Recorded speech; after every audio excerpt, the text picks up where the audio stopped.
Hello and welcome to Matt and Will's bike ride. We're currently just coming up to Iceland over there, and some people are.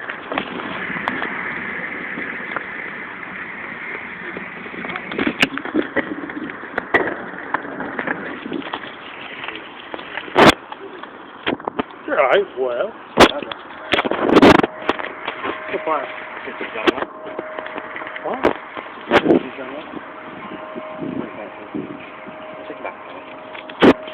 There.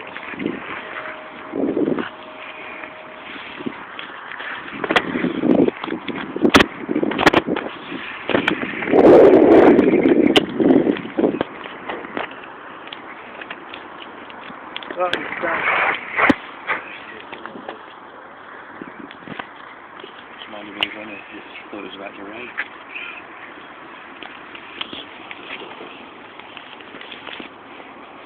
You know in Series 1, when John Locke goes, he's just, when it rains and he just sits on the beach and he just lets it rain on him when everyone else tries to take cover. Which I don't understand why they do that, because it's a bloody sunny island. They're going to dry up eventually. I bet they regret that now.